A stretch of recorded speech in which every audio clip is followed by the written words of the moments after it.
welcome to the God is Not an Asshole podcast. If you are one of the many people done with religious dogmatism, hang on. You might sense transcendence, but your church or other faith community never seem to get off the ground. You realize that honoring your conscience means more than fitting in and keeping hard-to-explain rules? Hang on. You could probably think of the goodness in your tradition, and you tried your best to save that baby, but there's so much bathwater.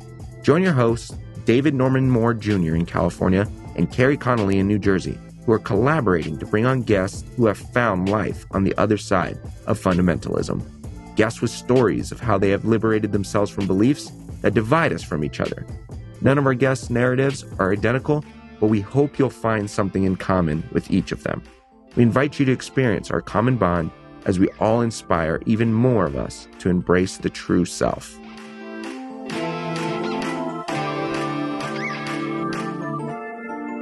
Where do you land with Jesus these days? I think since 2000, I can pin it down to like when my son's father passed away, and I feel like this existential crisis. And how long did that last, by the way?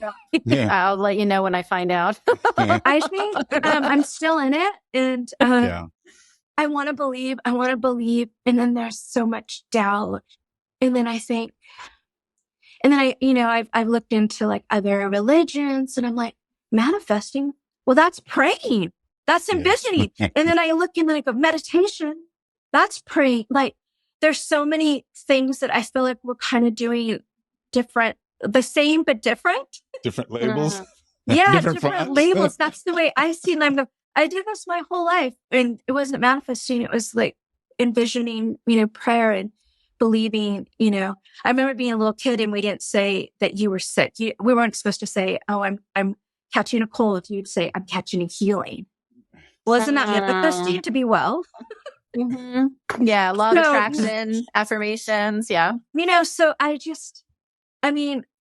heard a really great saying that says the opposite of faith isn't doubt, it's certainty. Mm-hmm. And I really love that because faith has doubt built in, faith that's what it's about, right? Faith is about not knowing for sure and believing anyway, or continuing the journey and the questioning and the seeking. And I think that can be a beautiful thing. So I think that I was always told, you're going to do this, you're going to do that. I have so many scriptures memorized as a kid. It was King James version. That's intense. Blessed is the man. It's very intense. And I have them still. They're in there. They're in my hardcore, long-term memory. And, you're going to do this. Because you're going to burn in hell if you don't. But what I like about myself is I don't think in those terms, really. I think I want to do this because I want to be kind, not because I may burn in hell. Yeah. Not because there's a fear of that for me. It's because I want to, and I want to show people love. And, I read this thing and I don't know if it's true or if it's what the stats really are, but it said for a trans person, if they have one person that accepts them, they have a 40% better chance at surviving in this life. Mm-hmm.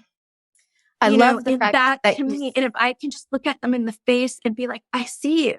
I see you, and that's what I try to for a lot of people when they're hurting. I go, I see you. I see you. I see you. Yeah. I love that you said, I like this about myself. I think I that's so love important. Yeah. I think that's so important that you say that about yourself, because I think given what has happened in your life, there would be so many opportunities for you to say the opposite. And I love that you said that you like that about yourself. And I think this is the thing that I have always loved about you. Going back to those days when, you were a little girl, it was like, this is great. These are amazing qualities to have as a human being. Wouldn't it be a wonderful world if more people had the qualities that I see in Mickie that are really under assault? When I turned 50, the thing that I kept thinking about myself is that I'm unlearning right now, probably in this, I'm unlearning so much unlearning. Yes, do I have stuff to learn? Yes, but more importantly right now, I'm unlearning a lot. The voice in my head, the narrative of things that were spoken to me, spoken on me and about me. And I'm trying to change. And I know there's neural pathways, and I'm trying to be kind to myself. Wow. I mean, that's what I'm just working on. And it's a day by day thing. I remember before the pandemic sometime, I went into your shop. Mm-hmm. You insisted that I come in and have a treatment. I think I got a facial. Anyway. Your dad had just passed. Hmm? Your dad had passed, right? Oh, yes, it was. Mm-hmm. After my dad passed in 2019. So yeah. And, I remember just going in and you were just being you, but it was also the time when you were going through an impending loss because it was just before your son's father. When did he die? October, I want to say it was the 19th. Of the same year, right? Mm-hmm. So And that's when it was in between that. So we were both in this because you knew his time was limited and it was, it was in that period. We were like in a liminal space in that moment. And I feel like we were a gift to each other, just in that moment. You're always a gift for me. Always. I can't I always say this about, not all, they go, well, that you were always going to do the right thing. You were always, no matter what, if it offended, you're not going to be coerced to do something to shut someone up or to make someone lose their power. And that's the way I felt always about you. You're a safe person. And it's interesting that we're saying about, my son's father. I met him in the 7th grade, right? When I transferred from Christian school to junior high, he was one of the people I met. And he was so kind and so safe. I met him 2nd semester of 7th grade. And he was such a kind human being and protective and like you. And that's why I think I know I gravitated to him. And he was a good person. And it was interesting. He had never been raised in any kind of religion. Mm-hmm. And he was a good person on his own because he wanted to be. Shocker. That can happen? What? Really? No, for me, it was like, wait, you don't know about Bible? You don't know this? He was like, no. And and I honestly thought at times like his character was better than mine, and I'll always say that about him. He was a good guy. How do we, I think one of the reasons that we even have this podcast, Mickie, is we want to collect all the people, who are not prisoners of dogma, who don't feel obligated to perform and to push people out and push people down, who want to find safety in one another's presence. Through the kind of acceptance that you're talking about. That's really why Carrie and I are doing this. And you represent this, like nobody else, I think, in all of our conversations. Thank you.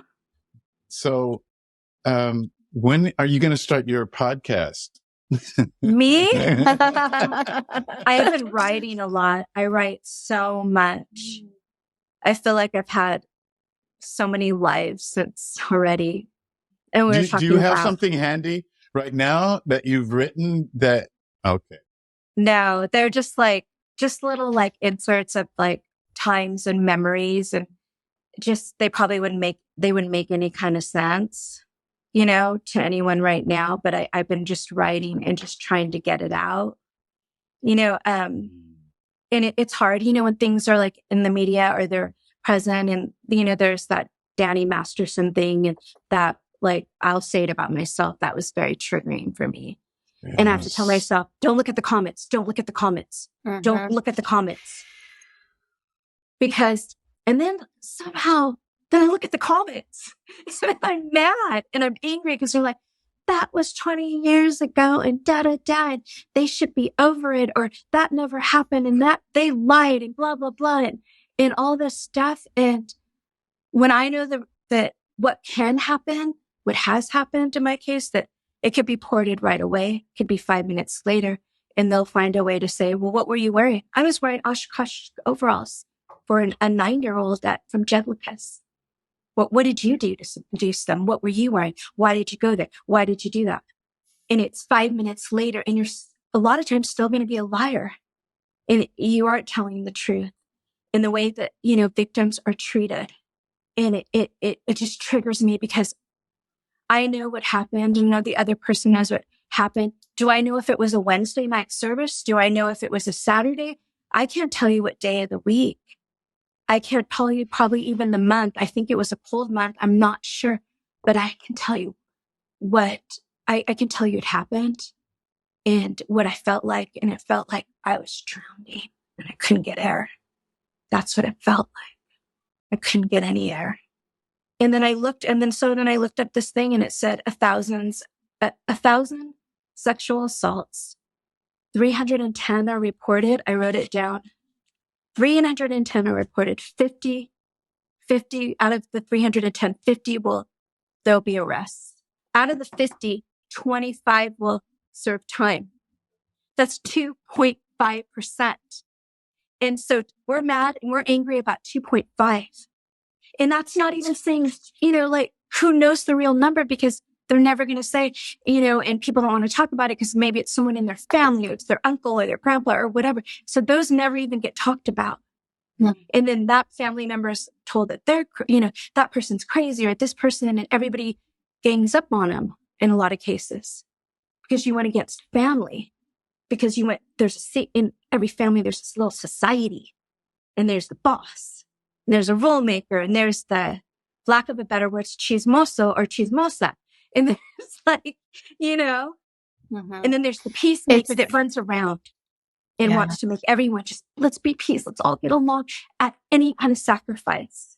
I don't know if, a lot of people, I want to say men, but I think I should say men in this case, really understand the constant vigilance against sexual violence that women have to participate in, and the ways in which we are shamed for trying to protect ourselves or call it out when it happens to us. Carrie, just last night, I told my wife, never go into a parking garage. Right. Yeah. So, I have a story from, unfortunately these days I'm on the dating apps, Mickie, and, yeah, exactly. Just the other day, I was chatting with a guy and he was like, we were trying to make plans to get together. And he was like, well, come to my house. I'm like, dude, I'm not coming to your house. I don't know you. I've never met you. He's like, no, come to my house. And he kept pushing that boundary even after I clearly stated boundary. I was not coming to his house. And, it devolved into him shaming me and telling me that I was absolutely ridiculous. And if I just would use common sense, then obviously I would recognize that if anything did happen, I would be able to identify him to the police. Aside from the fact that how about I don't want anything to happen that I would need to report to the police to begin with, right? But he was so tired of having to prove to people that he was a safe person. And I was like, and he berated me. And then he said, something is so broken in you. I'm so sorry. Something must have happened to you that broke you, that made you like this. And at that point, I blocked him. But I mean, to be berated for having and I even said to him, I'm like, what's the first thing that you're going to say as a lawyer if something were to happen and I were to report it? The first thing that you would say is, well, why were you so stupid to go to the house of a man you didn't know? And what were you wearing? And what were you wearing? And what were you wearing? Exactly. And so, he says that so blatantly, but you can say it all you want. Will you be believed? Mm-hmm. Exactly.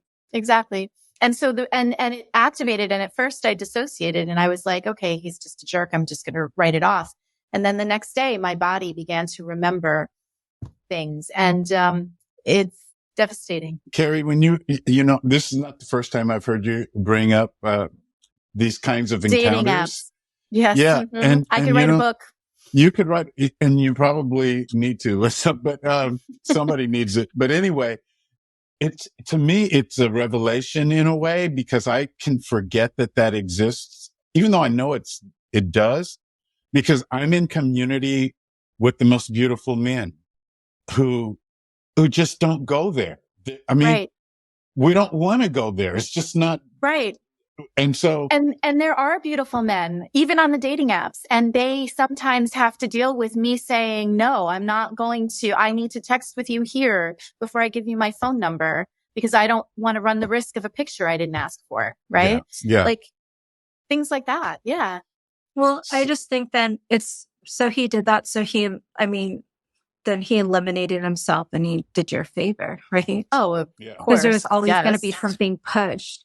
You'd be like, I'm allergic to nuts. Are you really though? But you never had nuts with me. Right.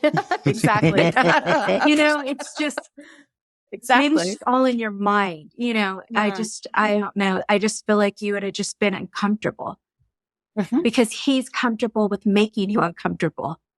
Yep. That's not cool. No. Yeah. Mickie, before we stop, early on, you said some really lovely things about me and our journey in life. And I need to take this moment to also recognize my dad, because that's where I got it from.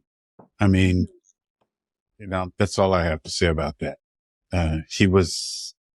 I used to tell my dad regularly, I said, there are 3 men that abide in my consciousness throughout life. One of them is Nelson Mandela. One of them is Desmond Tutu. And at that time, they were both still living, And I said, and the third one is you, Dad. And he would always push back. Oh, no, don't put me with. And I said, yeah, I don't even know them, Dad, but you're real to me. I get to experience you and see the qualities that I see, from a distance. And so, that's where I get it from. So important. It's so important. He sounds like he was extraordinary. Well, he produced a daughter kind of like you, and really all my sisters actually, but yeah. David, thank you for being the kind of man that you are, and reminding us that there are beautiful men in the world, that there are men who are kind and safe places. And it's really important. Carrie, I will say, like Mickie was developing her consciousness as a little girl, trying to be Mickie and finding this boyfriend who was trying to be himself. That's who I was. And, in the same way that I didn't want to be this, this, machismo filled, arrogant, pushy, patriarchal person. I just wanted to be a human that connected with other humans. Yes. And sometimes I got misdirected and sometimes I misperformed, but I was always wanting to just be human. And so, yeah. That's amazing. Well, Mickie, thank you so much for joining us today on your very first podcast. I love that. And I hope it's the first so of many. Nice to meet you and talk with you. And thank you so much. Thank you for I was looking at some of these people that you had on and I was like, there's a professor. I don't know. I just didn't feel like, I don't know. I just felt like, why me? Am I good enough to be on it? I didn't know. But Mickie, when did it was months ago when I asked you. Now we've only been doing this for a half a year, right? Yeah. You were one of the first people to come to my mind. Wow. Yes, absolutely. Wow, that's amazing. That's amazing. It makes me want to go play my Amy Grant album.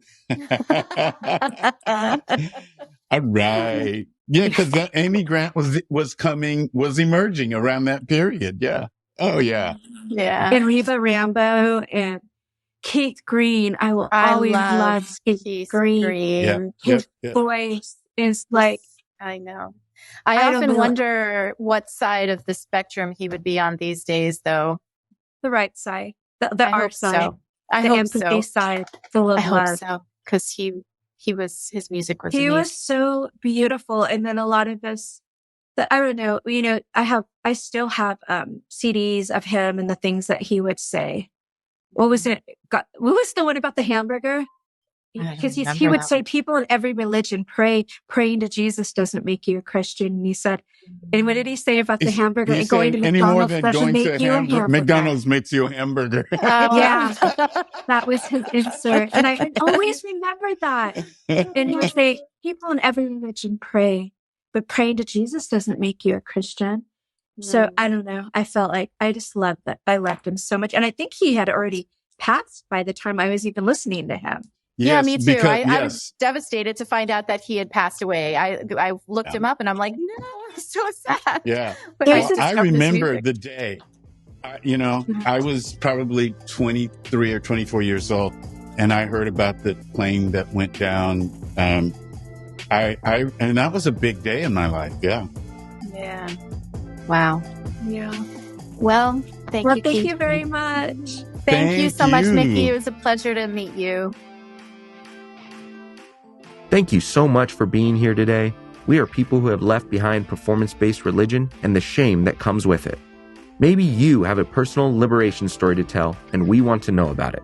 Please contact us on Twitter at GodIsNotAnAsshole or text 805-703-8393 because the world needs to know that God is not an asshole.